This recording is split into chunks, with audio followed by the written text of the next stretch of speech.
ತೇಜ್ ಪ್ರಭು ನ್ಯೂಸ್ಗೆ ಸ್ವಾಗತ. ಅಶ್ಲೀಲ ಜನಪದದಿಂದ ನಾಡಿನ ಸಂಸ್ಕೃತಿ ಪರಂಪರೆಗೆ ಪೆಟ್ಟು. ಡಾಕ್ಟರ್ ಭಾರತಿ ಮಠದ ವಿಷಾದ. ಸಂಕೇಶ್ವರದಲ್ಲಿ ವಿಜೃಂಭಣೆಯಿಂದ ನಡೆದ ಚಾಲುಕ್ಯ ಸಾಂಸ್ಕೃತಿಕ ಸಂಭ್ರಮ.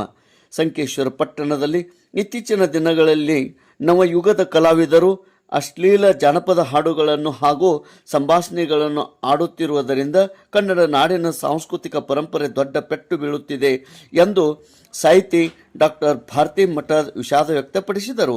ಅವರು ಸಂಕೇಶ್ವರದಲ್ಲಿ ಇಲ್ಲಿನ ಶಿವಾನಂದ ಕಲಾ ಸಾಹಿತ್ಯ ಮತ್ತು ಸಾಂಸ್ಕೃತಿಕ ಸಂಘದ ಕನ್ನಡ ಮತ್ತು ಸಂಸ್ಕೃತಿ ಇಲಾಖೆಯ ಸಹಕಾರದೊಂದಿಗೆ ಹಮ್ಮಿಕೊಂಡಿದ್ದ ಚಾಲುಕ್ಯ ಸಾಂಸ್ಕೃತಿಕ ಸಂಭ್ರಮ ಕಾರ್ಯಕ್ರಮವನ್ನು ದೀಪ ಬೆಳಗಿಸಿ ಉದ್ಘಾಟಿಸಿ ಅವರು ಮಾತನಾಡಿದರು. ಸಾಹಿತ್ಯ ಕೃತಿಯೊಂದು ಪ್ರಕಟವಾದರೆ ಪ್ರಚಾರಕ್ಕೆ ಹಂಬಲಿಸುವ ಇಂದಿನ ಸಾಹಿತ್ಯಗಳ ನಡುವೆ ಯಾವುದೇ ಹೆಸರಿಲ್ಲದೆ ಬಾಯಿಂದ ಬಾಯಿಗೆ ಮಾತಿನ ಮೂಲಕವೇ ಹರಿದು ತಂದಿರುವ ಜನಪದ ಸಾಹಿತ್ಯವು ಮನುಷ್ಯನ ಬದುಕಿನ ಅವಿಭಾಜ್ಯ ಅಂಗವಾಗಿದೆ. ಜನಪದ ಸಾಹಿತ್ಯದ ತಿರುಳು ಇತ್ತೀಚೆಗೆ ನಡೆದಂಥ ಈ ಸಾಹಿತ್ಯವು ಮನುಷ್ಯನ ಬದುಕಿನ ಅವಿಭಾಜ್ಯ ಅಂಗವಾಗಿದೆ ಎಂದು ಅವರು ಹೇಳಿದರು.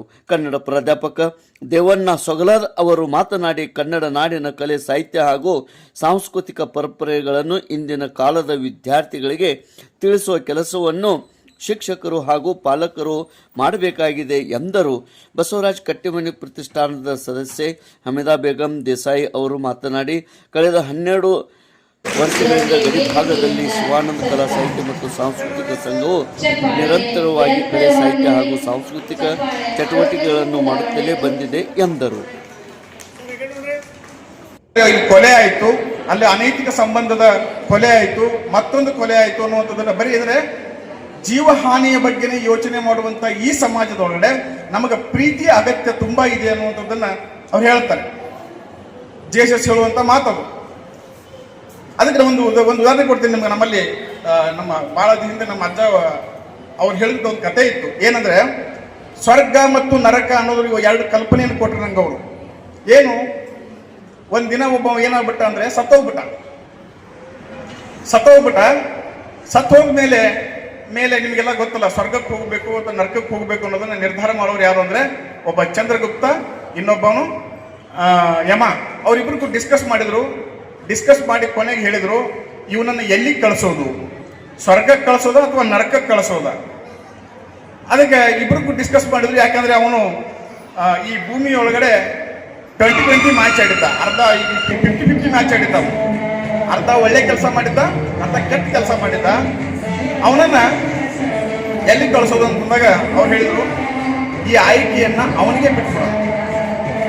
ಅವನು ಸ್ವರ್ಗಕ್ಕೆ ಹೋಗ್ತಾನೋ ಅಥವಾ ನರಕಕ್ಕೆ ಹೋಗ್ತಾನೋ, ಅವನು ಎಲ್ಲಿ ತಾನು ಆಯ್ಕೆ ಮಾಡಿಕೊಳ್ಳಿ ಅಂತ ಹೇಳಿದಾಗ ಅವ ಸತ್ತಂತ ಮನುಷ್ಯ ಹೇಳ್ತಾನೆ, ಇಲ್ಲ, ನಾನು ಎರಡನ್ನೂ ನೋಡಿಲ್ಲ. ಸ್ವರ್ಗ ಹೆಂಗಿದೆ ನಂಗೆ ಗೊತ್ತಿಲ್ಲ, ನರಕ ಹೆಂಗಿದೆ ನಂಗೆ ಗೊತ್ತಿಲ್ಲ. ನೀವು ಹೋಗಂದ್ರೆ ನಾನು ಹೋಗೋದಕ್ಕೆ ದಡ್ಡ ಇಲ್ಲ, ನನಗೊಂದು ಸಾರಿ ಅವ್ರು ಎರಡನ್ನೂ ತೋರಿಸ್ರಿ ಅಂತ.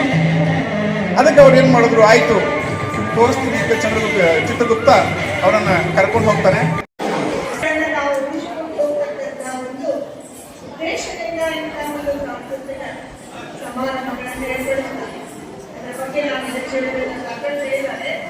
ಒಂದು ಮಾತನ್ನ ಹೇಳ್ತೇನೆ, ಸರ್ಕಾರ ಮಾಡತಕ್ಕಂತಹ ಕಾರ್ಯಕ್ರಮವನ್ನ ನಮ್ಮ ಸುರೇಶ್ ಮಂಜರಿ ಅವರು ಸುಮಾರು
ಚಪ್ಪಾಳೆ ಹೊಡೀರಿ. ಪ್ರಮಾಣ ಪತ್ರ ಹೆಂಗೆ ಇಡ್ತೀವಿ ಆದ್ರೆ ನಿಮ್